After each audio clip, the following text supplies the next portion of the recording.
हरि ओम तत्सत हरि ओम तत्सत हरि ओम तत्सत।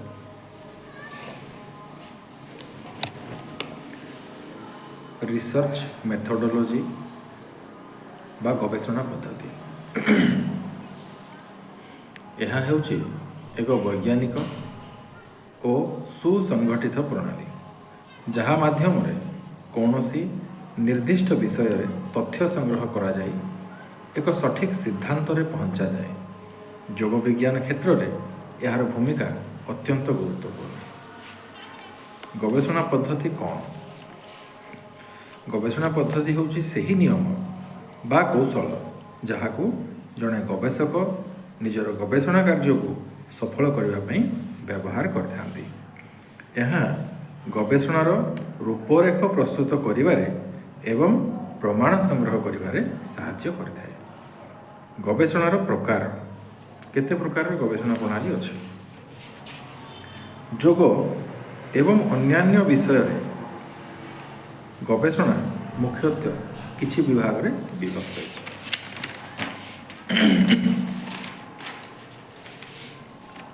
परिमाणात्मक गवेषणा एथिरे सांख्यिक तथ्य व्यवहार करा जाय थाए। उदाहरण स्वरूप योगर अभ्यास कर सारिबा परे केते प्रतिशत लोक तांकर रक्तचाप रो परिमाण कमी बा रक्त शर्करार परिमाण कमी ताहार माप करवा। तो यहाँ है एक प्रकार परिमाणात्मक गवेषणा। पर आसिब गुणात्मक गवेषणा। यह लोकंकर अनुभूति चिंताधारा और व्यवहार उपर आधारित। यार उदाहरण कौन हम? योग करने पर जड़े व्यक्ति किपरि मानसिक एवं शारीरिक अवस्था रे उन्नतिर अनुभव करुछंती।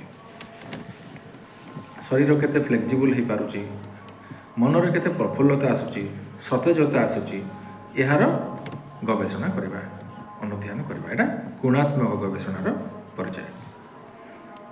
यहाँ पर आसुची आयु के प्रकार प्रायोगिक बा प्रयोगात्मक गवेषणा ताको प्रायोगिक गवेषणा मध्य कहती। एथिरे गोटे गोष्ठी को योग शिक्षा दि जाए एवं अन्य एक गोष्ठी को दि जाए ना।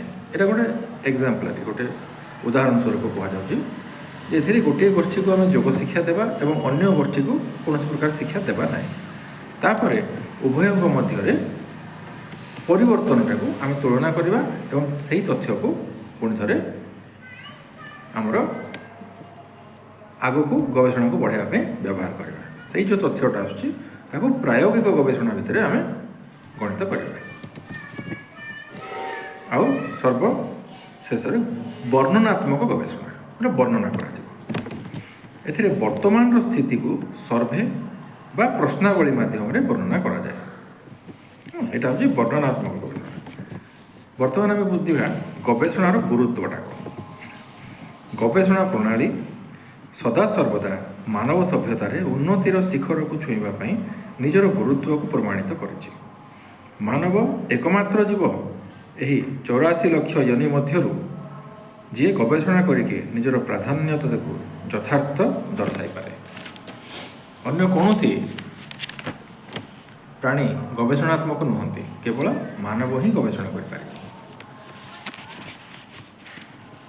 यहाँ को आम तीनोटी भाग में आम बुझा। जमती प्रथम भाग में कौन? यह नूतन ज्ञान आहरण करिबारे साहाय्य करे। तो गवेषणार जो आमर जो गुरुत्वटा अच्छी कौन गुरुत्व ना? प्रथम गुरुत्व है यह नूतन ज्ञान आहरण करिबारे साहाय्य करता है। द्वितीय गुरुत्व आम कौन देवा? प्रचलित विश्वास बा तथ्यर सत्यता परीक्षा करता है। प्रचलित जो विश्वास चली और ता पक्षर जो सत्यता अच्छी से तथ्यर मध्य परीक्षा करने गवेषणा आमको गुरुत्व प्रदान करे। कौन सी समस्यार एटा होची तृतीय कौन सी समस्यार समाधान वैज्ञानिक भित्तिरे प्रदान करता है। गवेषणार यहाँ हूँ प्रधान गुरुत्व जे कौन सी भी समस्यार समाधान वैज्ञानिक भित्तिरे प्रदान करता है। तो आम बुझिले योगर गुरुत्वटा कौन।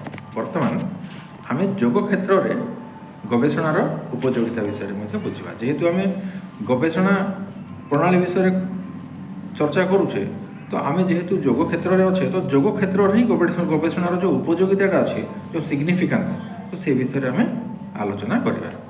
तो जोग क्षेत्र में गवेषणा पद्धतिर बहुत बड़ अवदान रही। प्रथम वैज्ञानिक प्रमाण प्राचीन जोग पद्धति को आधुनिक विज्ञानर कसोटी परीक्षा करी यह किपरि शरीर और मन उपरे कार्य करे ताहा प्रमाण करिबारे साहाय्य करते। तो यहाँ वैज्ञानिक प्रमाण माध्यम आम गवेषणा जो करुचे से तार उपयोगिता दर्शाऊे। एवं आम आलोचना करा चिकित्सा क्षेत्र में गवेषणार प्रयोगर तार जो उपयोगिता अच्छे। तो चिकित्सा क्षेत्र में केमती हो मधुमेह हृदरोग अनिद्रा चिंता बा स्ट्रेस उच्च रक्तचाप निम्न रक्तचाप यही रोगर मुक्ति क्यों आसन बा प्राणायाम फलप्रद ताहा गवेषणा द्वारा जना पड़े। गवेषणा न कले हम जापर ना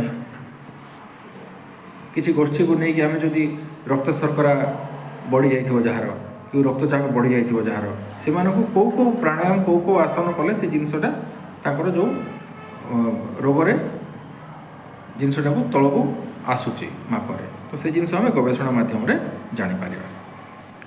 आउ तापर है सचेतनता सृष्टि गवेषणा लब्ध तथ्य मान गवेषणा द्वारा जो तथ्य आम पाऊ साधारण लोकों मनरे जोग प्रति ताहार विश्वास जन्माई थाए। जदि आम जोग उपरे जो गवेषणाटा कले ता द्वारा जो तथ्यटा आमको मिलला सेटा साधारण लोक जो मैंने अच्छा सामने से तथ्यटा आसिले से मध्य जोग प्रति विश्वास बढ़ी थाए।